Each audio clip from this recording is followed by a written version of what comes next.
Tonight, thousands of students across Melbourne to return to in-person learning tomorrow, with all students set to be back in the classroom by the end of the month. It's just by 7:45pm here in Melbourne, 7:15 in South Australia and 4:45 in the West. This is 6 News. Hello, I'm Leonardo Puglisi.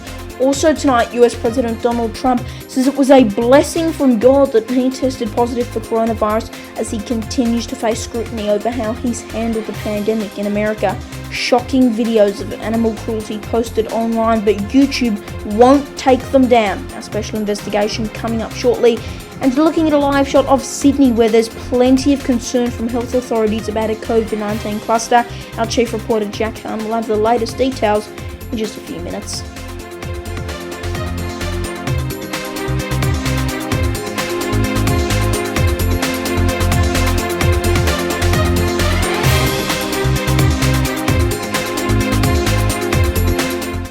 Good evening, thanks for your company on this Sunday evening. Coming up in just a few minutes, we'll have details on an alleged plot to kidnap the Michigan governor. But first, let's get to our top story. And thousands of students across Melbourne will return to in-person learning tomorrow, with all students set to be back in the classroom by the end of the month. It's understood that masks will be mandatory on school property, but we can reveal that some students say they won't be wearing them. Reporter Lincoln Holmes has more.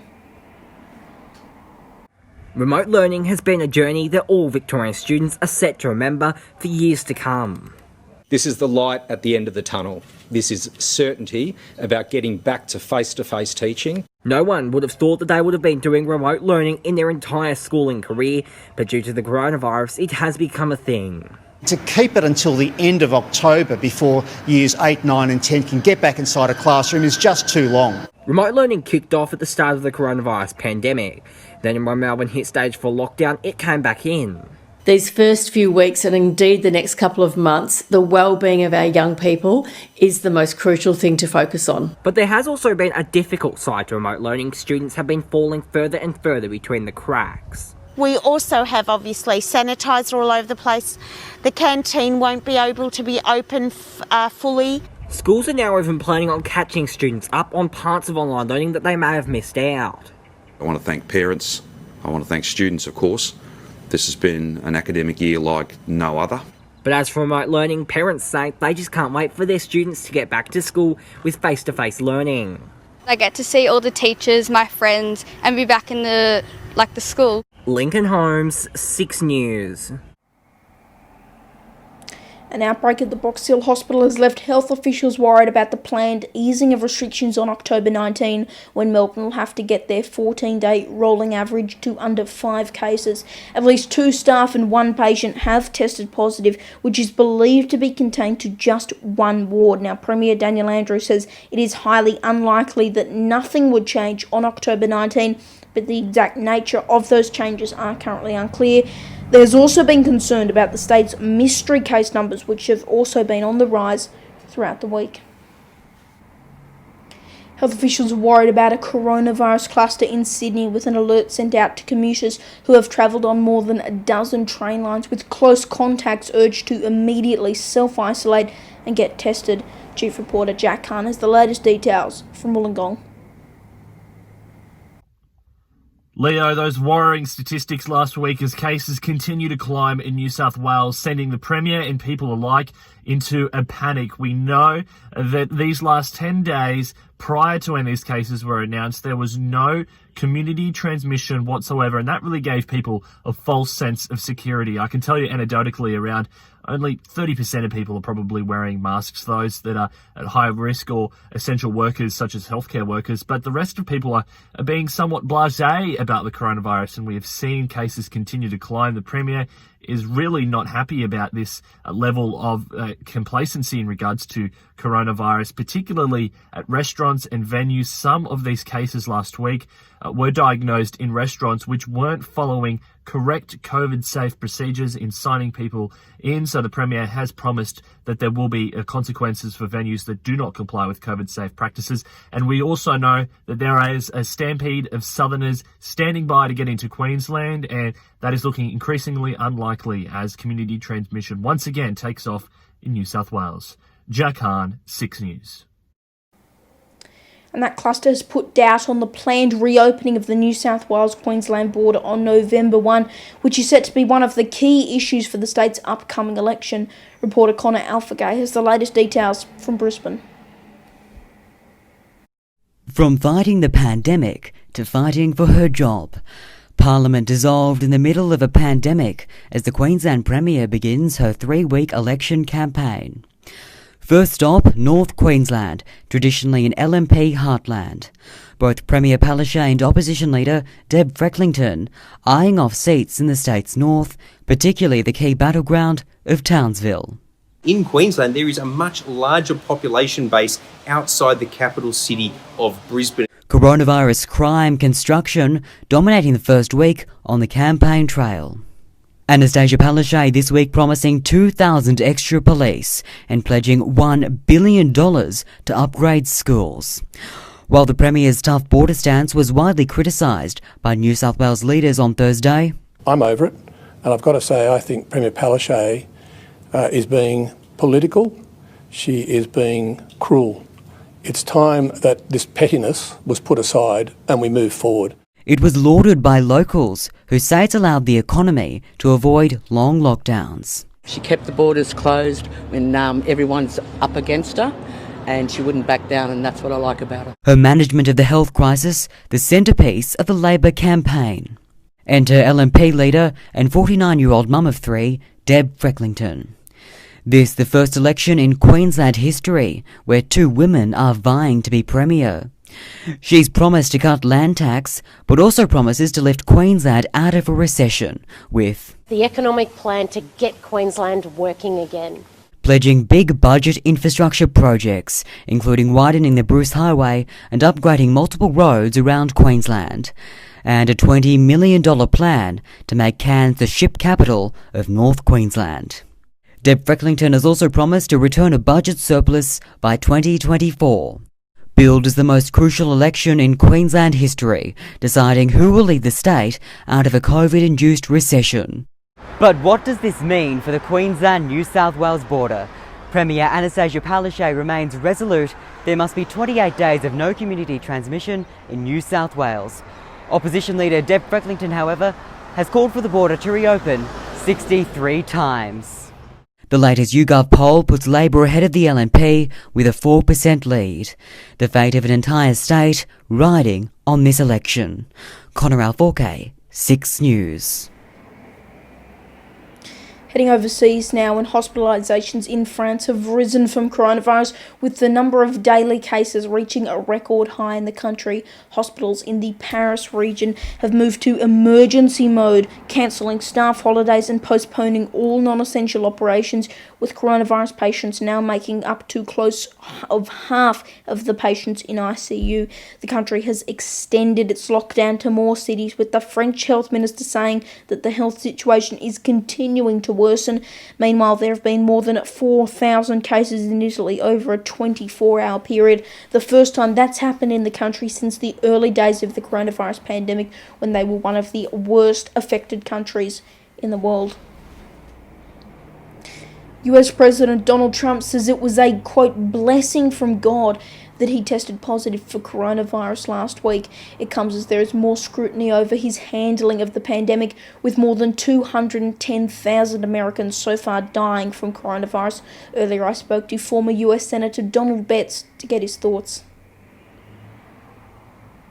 I make of what the coronavirus is in the United States as what everyone else makes what the coronavirus in the United States is. It's mismanaged, bad leadership. Over 200,000 people have died. Several million more have it. It's a bit of a disgrace. It's a national disgrace. I consider it a national security problem because it stalemates business when Americans can't get on an airplane and come over to Australia and other places around the world to do what they do best, and that's, make deals. And as a result of that leadership, we're in a very bad place. And staying in the US, 13 people have been arrested over an alleged plot to kidnap and potentially kill Michigan Governor Gretchen Whitmer. At a news conference, Ms. Whitmer accused Donald Trump of encouraging extremist groups like the, quote, sick and depraved men that targeted her, citing the president's stand back and stand by comments at the recent presidential debate against Joe Biden as one example, as well as highlighting a tweet made by Trump in April that said, quote, liberate Michigan. White House Press Secretary Kayleigh McEnany has pushed back at her remarks, saying Mr. Trump has condemned all forms of hate. The alleged scheme involved months of planning, training, and even rehearsals to snatch Ms. Whitmer at her vacation home, according to the FBI. Or with millions of people continuing to stay home right across the globe, the rise of YouTube, Netflix and other platforms during the pandemic is well known. While most people tend to watch it as a source of entertainment, watching dramas and other types of content, there's a dark side of YouTube that we've been alerted to. Horrifying videos of fake rescues, animal cruelty, and even cats being beaten and killed. Before we show this special investigation, we do warn you, while we don't show any of the vision in this report, the details may be confronting and distressing.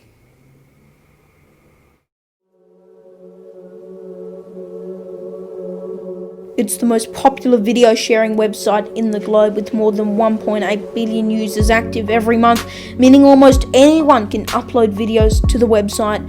While most users tend to see similar content based on their interests and watching habits, there's a dark side of YouTube that not many people know about. 6 News, along with assistance and research from several YouTubers, has been investigating dozens of instances of animal abuse put out by channels claiming to be rescuing them.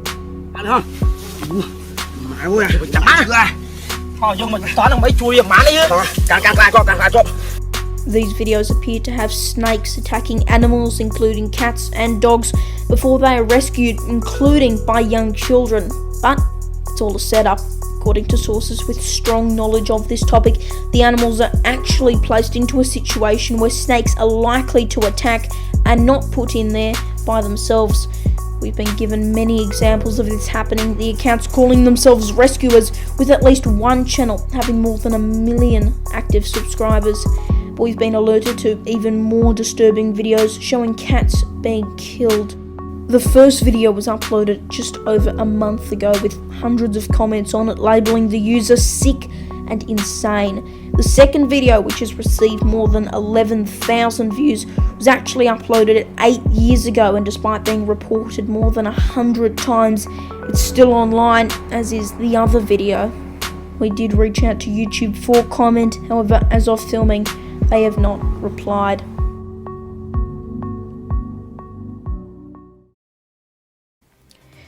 And we will keep you updated if we do have any further developments on this story. There's plenty more news on the way tonight, including Facebook effectively banning QAnon from its platform. We'll tell you why. Plus, the New South Wales Deputy Premier set to lose his licence over a ton of speeding fines. But let's take you now once again to our live shot of Sydney as we continue to bring you independent and unbiased news coverage on this Sunday evening. We'll be back after this short break. Don't go anywhere.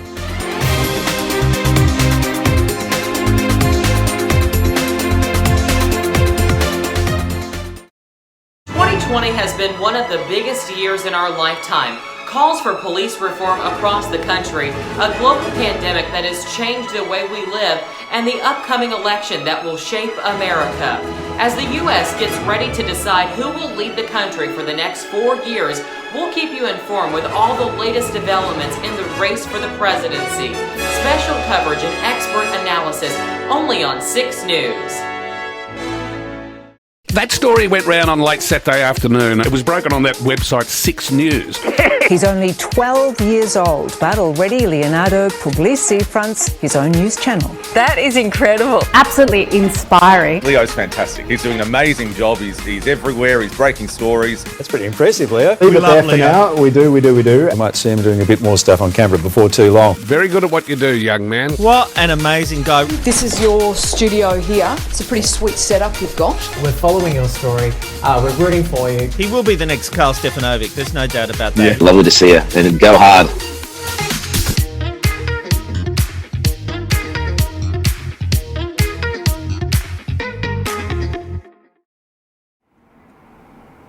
Welcome back, you're watching 6 News with the latest independent and unbiased news coverage you won't find anywhere else.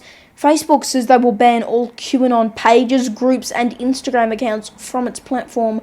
Facebook originally said that they would only ban accounts that promote violence. Now, QAnon is a conspiracy theory that paints US President Donald Trump as a secret warrior against a supposed child trafficking ring run by celebrities and, quote, deep state government officials. Now, influencers from the group are already encouraging their followers to effectively migrate to other platforms, including a conservative social media site called Parler, Gab, and an encrypted app called Telegram. What are your thoughts on this ban? Have your say on our social pages by using the hashtag 6NewsAU. New South Wales Deputy Premier John Barilaro is set to lose his driving licence after copping several speeding fines. In one of the offences, the state's Nationals leader was caught speeding and administer a car, and in another he was caught using a phone while driving. Barilaro is currently on leave for mental health reasons after he threatened to break up the coalition over a koala protection policy. Spokesperson for Mr Barilaro did say that the driving offences did not play a role in his decision to take leave. Well, despite a rise in cases, as we mentioned earlier, the Northern Territory has taken Sydney off its coronavirus hotspot list. This means that residents are now able to travel to the NT without entering 2 weeks of quarantine. The move is set to make it easier for Sydney-siders to enjoy a holiday in the top end. The Territory's Chief Health Officer, Dr. Charles Payne, said officials would continue to monitor the situation and urged any Sydney-siders in the NT who showed coronavirus symptoms to get tested. Before we go tonight, recapping our top story, and thousands of students across Melbourne will return to in-person learning tomorrow, with all students set to be back in the classroom by the end of the month. It's understood masks will be mandatory on school property, but some students have said that they will not be wearing one. Meanwhile, an outbreak at the Box Hill Hospital has left authorities concerned about the planned easing of restrictions on October 19. And that is 6 News for this Sunday evening. You can stay up to date with all the latest news on our social pages. Just search 6 News AU. I'm Leonardo Puglisi. Thanks for your company. Good night.